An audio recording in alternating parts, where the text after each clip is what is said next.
नमस्कार दोस्तों, 30 जनवरी 1948 शाम के 5:17 जिस दिन देश ने एक महापुरुष को खोया था। इतिहास की इस बेचिती कहानी से तो हर कोई परिचित है। बचपन से लेकर आज तक हमें इतिहास के पन्नों में बस यही पढ़ाया गया है कि गांधी जी एक महान पुरुष थे, एक अच्छे नेता थे। लेकिन गांधी जी को गोडसे ने गोली क्यों मारी, और अगर गांधी जी 1948 के समय जिंदा रहते तो आज देश की क्या स्थिति रहती, जानेंगे आज की video. At 5:12 p.m., Mahatma Gandhi, He was a great leader. fired 3 shots. Shot Gandhi 3 times in the chest, point blank range, with a Beretta M 1934 semi-automatic pistol.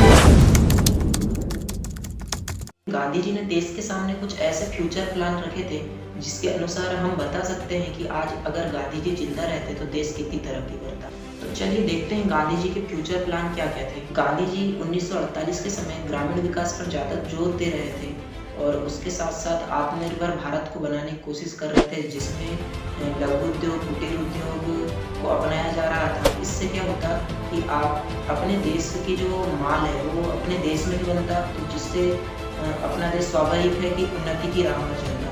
और दूसरा पॉइंट देखते हैं, गांधी जी का दूसरा प्लान जानने से पहले ये देख लेते हैं कि गांधी जी ने विदेशों में पढ़ाई की थी और उनको पता था शिक्षा का महत्व। शिक्षा का महत्व पता होने से उन्होंने ग्रामीण शिक्षा को जोर दिया, जिससे गांव के बच्चे में शिक्षा का ज्ञान हो सके और देश को डेवलप किया जा सके।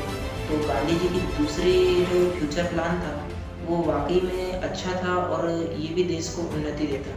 इन सब बातों को देखते हुए तो हम कह सकते हैं कि अगर गांधी जी नहीं मरते तो देश आज कहां से। अब बात कर लेते हैं कि गांधी जी के मरने से देश को क्या क्या घाटे सहने पड़े। पहला है विभाजन। गांधी जी धार्मिक आधार पर भारत के दो विभाजन नहीं चाहते थे और उनकी मृत्यु के बाद भारत के विभाजन हो ही गया आखिर में, तो ये देश को बहुत बड़ा नुकसान सहना पड़ा। दूसरे नंबर पर हम रखते हैं राजनीतिक अस्थिरता। देखिए, जब गांधी जी की मृत्यु हुई तो भारतीय राष्ट्रीय कांग्रेस में हलचल बन गई, क्योंकि मेन जो भारतीय राष्ट्रीय कांग्रेस के जो मेन नेता कहना चाहिए वो थे गांधी जी। उनकी मृत्यु के बाद स्वाभाविक सी बात है वह अपनी संघर्ष करने लगे और एक अच्छे नेता की तलाश करने लगे, जिससे हम कह सकते हैं कि राजनीतिक अस्थिरता फैल गई थी उस समय देश में, और जो ये देश को एक बहुत बड़ा नुकसान था उस समय। गांधी जी के मरने के बाद जो देश को सबसे बड़ा घाटा हुआ था वो था हिंदू मुस्लिम विवाद। हिंदू मुस्लिम विवाद में देश में जहाँ तहाँ दंगे फसाद होने लगे, जिससे देश को क्या है बहुत क्षति हुई और जान माल का काफी नुकसान हुआ था।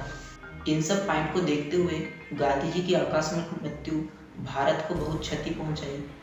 अब मेन प्रश्न की ओर आते हैं कि गोडसे ने गांधी को क्यों गोली मारी। देखिए, नाथूराम गोडसे उग्रवादी दल से संबंध रखता था और महात्मा गांधी थे अहिंसावादी दल से संबंध रखते थे। जब गोडसे ने गांधी को गोली मारी तो अपनी सफाई कोर्ट में अपनी सफाई देते हुए नाथूराम ने गोडसे ने कहा था कि गांधी जी मुसलमानों के प्रति कुछ ज़्यादा ही उदार थे और अंग्रेजों के प्रति जो अहिंसावादी नीति थी उनको बहुत बुरी लगी, किसको, नाथूराम गोडसे को। तो इसी पॉइंट ऑफ व्यू को देखते हुए वो गांधी जी को पसंद नहीं करते थे और उन्हें गोली मार दी थी। और एक कहानी यह भी निकल के आती है कि गांधी जी ने भगत सिंह को नहीं बचाया, नाथूराम गोडसे का यह कहना था। देखिए, नाथूराम गोडसे का कहना ये गलत था, क्योंकि जो ब्रिटिश सेना के बड़े अधिकारी हों ये डिसीजन बस वही ले सकते हैं और गांधी जी इनमें हस्तक्षेप बिल्कुल भी नहीं कर सकते थे।